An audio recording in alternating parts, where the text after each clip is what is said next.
chimeneas las tuvieran con ménsulas o repisas que podían estar simplemente talladas con diseños geométricos o con escultura relivaria, como conocéis también de los canecillos o modillones en los aleros de las iglesias ya desde el tiempo románico.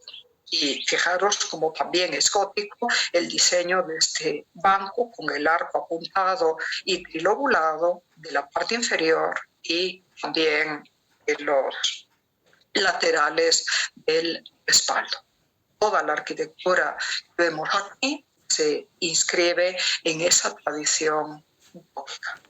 Y la casa aparece como la de una persona perteneciente a la burguesía de aquellos tiempos. Burguesía se convierte en grupo social destacado en la promoción y el encargo artístico de la época. Acordaros que a lo largo del periodo medieval anterior, la principal institución donante y comitente de arte había sido la Iglesia, sus abadías, conventos, obispados, etc. El papado también, por supuesto. Y por debajo de la Iglesia, la realeza, con encargos particulares para decoración de sus castillos y palacios, y obviamente la aristocracia. A partir de la baja edad media, la burguesía, la clase social emergente en Europa en aquellos tiempos, se había empezado a gestar en el siglo XII y va ganando fuerza a lo largo de los siglos XIII, XIV y XV, con la creciente vida en las ciudades, deja un poco de lado el mundo rural. Había sido característico de la temprana y plena Edad Media, la burguesía enriquecida por el comercio, las finanzas y los negocios, compite ahora en el siglo XV con la nobleza y la promoción artística. Y es el caso del hombre, del donante, que aquí estáis viendo. Y de ahí también, como os explicaba el otro día, la creciente importancia del retrato secular como género artístico, algo apenas cultivado, salvo por sentido simbólico, por el cargo representado y en contextos normalmente funerarios en el periodo medieval anterior, y que sin embargo desde finales del siglo XIV y a lo largo del siglo XV se convirtió en una de las temáticas. Recordaros que en arte a temática le llamamos género y no tiene nada que ver con el sexo de las personas, en uno de los géneros artísticos más destacados, junto con el género religioso, con la pintura religiosa, que sigue siendo en esta época, igual que sucederá en el Renacimiento italiano, a pesar de lo mucho que admiren la cultura clásica, el tipo de arte, obviamente figurativo, representativo más hablado. ¿Era eso también entendido, por favor? Sí. Sí, profe, entendido. Sí, profe. Perfecto. Bueno, yo os decía, la vivienda de María en Nazaret, cuando ya estaba desposada, prometida a San José según la tradición evangélica, pero no hacía vida conyugal todavía con él, conforme a las leyes y tradiciones judías, esa casa en la que José, el carpintero, acoge a María como su desposada, tiene todas las características de una vivienda flamenca de la época. Y como veis, no es una vivienda particularmente pobre o demasiado humilde. A diferencia de lo que precisamente la profesión de San José nos deja entender y de lo que sugiere el Evangelio, los padres en la tierra de Jesús eran personas muy pobres y por eso decíamos el otro día, en la presentación en el templo solo pudieron regalar, solo pudieron ofrendar unas palomitas, tortas. A diferencia de todo eso, ya veréis cómo en el arte del siglo XV, tanto en la tradición flamenca como en la tradición italiana, la vivienda de José era una vivienda opulenta y el lugar en donde María recibe al arcángel Gabriel es un espacio, y lo veréis en Italia en la obra de Gentile Bellini, digno de una princesa. Se anticipa así, vuelvo a recordaros, esa condición de María como futura reina de los cielos al convertirse en la Theotokos, en la portadora de Dios, en la madre de Dios, al aceptar engendrarlo en sus entrañas.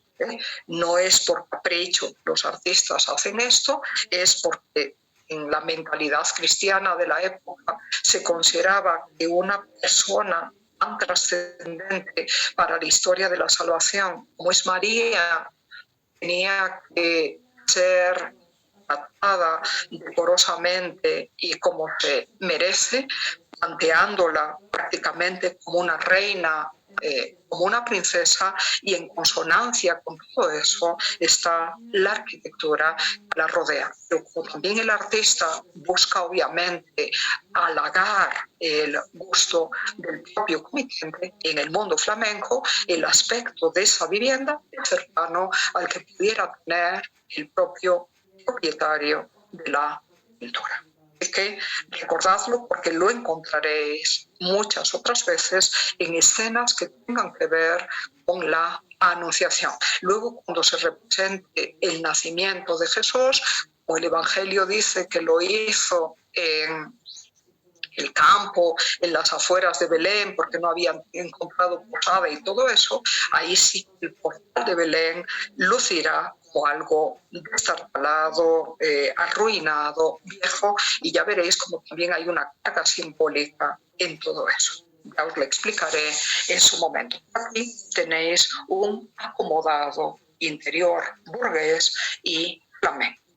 Y para dar a entender el espacio es suficientemente holgado como para que en él quepan la mesa, el banco, la chimenea y todo lo que veis, dejaros como Robert Campin, o el maestro de Flemal, si preferís, o el maestro de Merode, si preferís llamarlo de esa manera, se ha servido del recurso de las líneas para acentuar la ilusión y la profundidad espacial de la pared del fondo. Fijaros cómo a través de las vigas de madera del techo, que parecen de madera de verdad, a través de las baldosas poligonales del suelo y sobre todo del borde del banco contra el que se apoya la Virgen, y también del rodapié que veis aquí, de ese pequeño zócalo, se nos crea la ilusión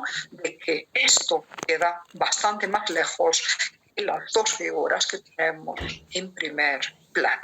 Y ahí es donde veis una aproximación intuitiva basada simplemente en la experiencia matemática, en la experiencia cotidiana,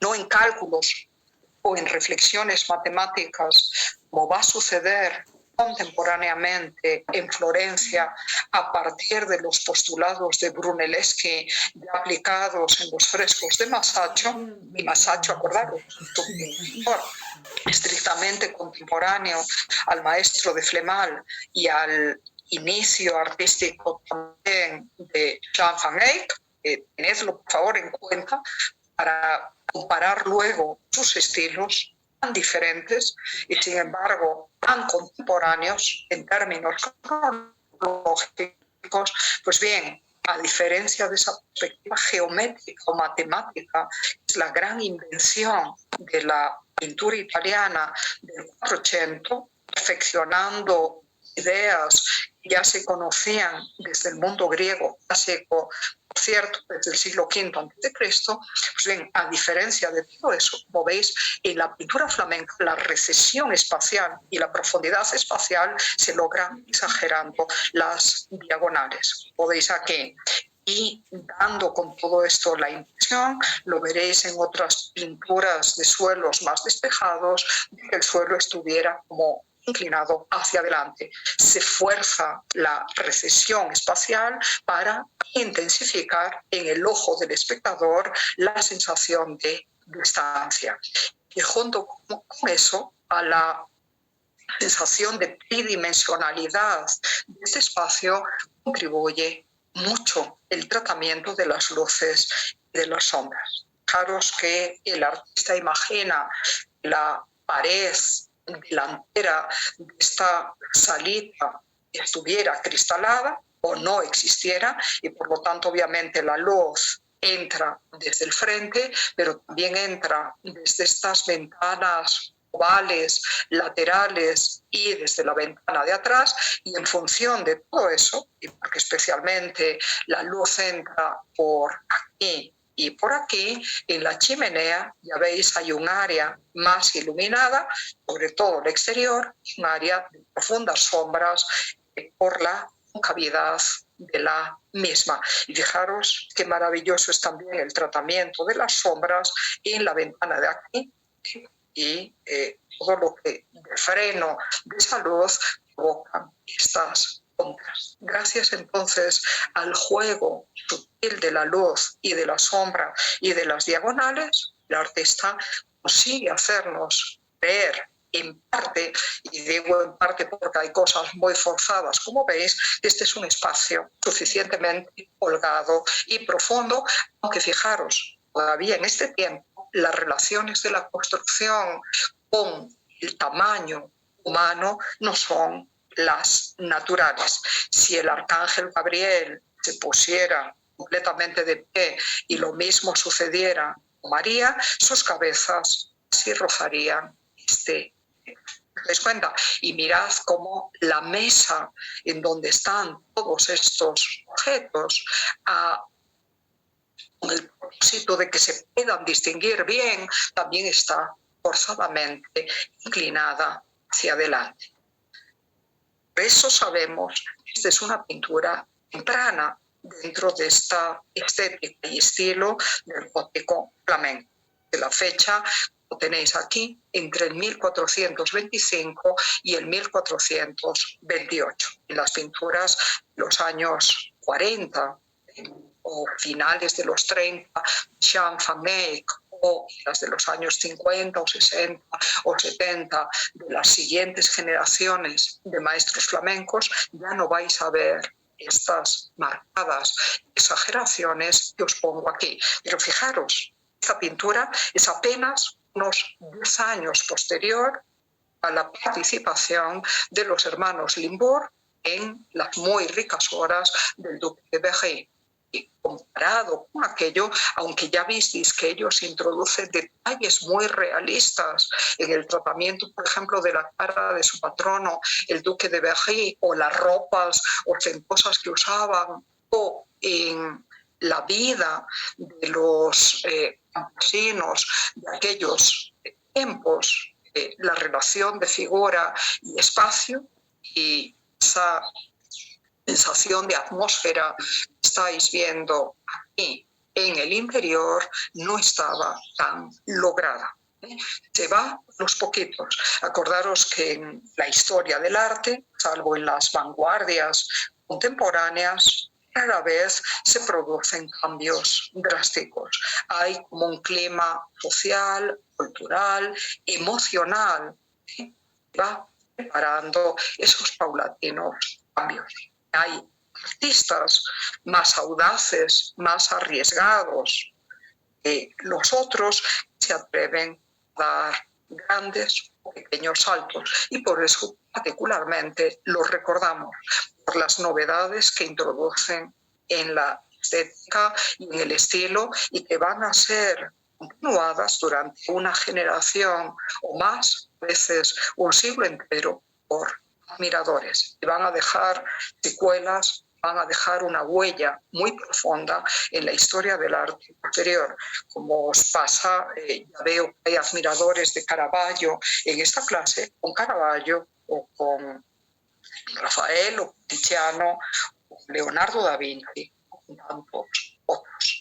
También estos artistas flamencos fueron muy admirados en su momento y de hecho, si no lo dije el otro día, ya no lo recuerdo bien, quizás esta nueva pintura de origen flamenco, con la técnica del óleo, veladuras, trabajando sobre la superficie dura y muy bien preparada, la tabla, a veces empalmadas para lograr las dimensiones requeridas, fue la más admirada en toda la Europa cristiana a lo largo del siglo XV, muy por encima de la italiana. En el siglo XV no se conocía fuera de las fronteras de Italia. Hay que aguardar prácticamente al 1500, finales del siglo XV, comienzos del siglo XVI, para que las características técnicas y estilísticas, iconográficas también, de la pintura renacentista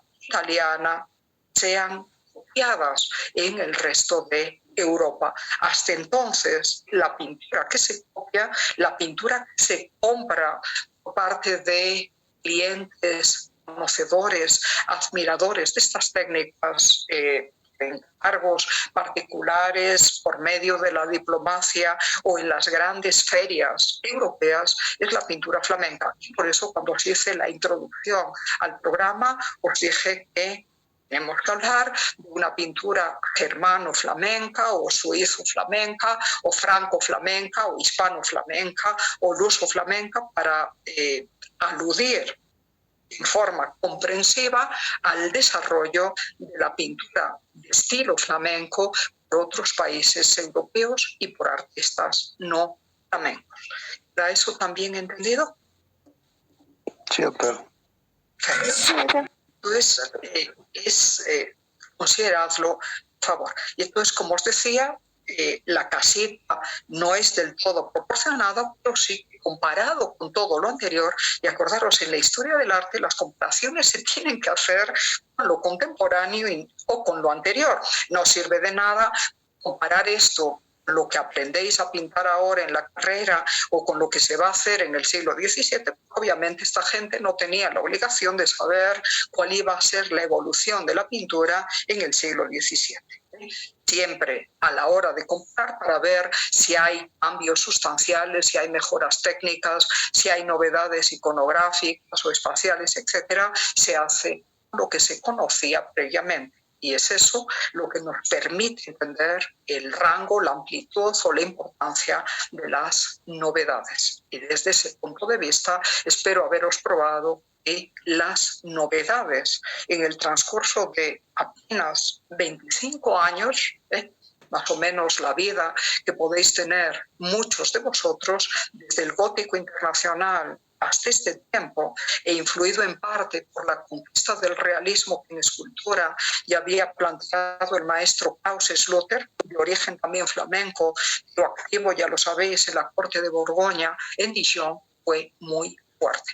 Y de ahí también el tratamiento de las figuras y el tratamiento del drapeado de los pliegues con esas caídas de telas con pliegues tan marcados en la pintura flamenca, a manera de exagerarlo, muy geometrizados, como muy rígidos, como muy acartonados, como si la tela estuviera muy almidonada y al caer formara todas las dobleces y pliegues que estáis viendo aquí. Luego ya veréis cómo otros artistas van a ir suavizando esto, pero el estilo de los pliegues acartonados o de los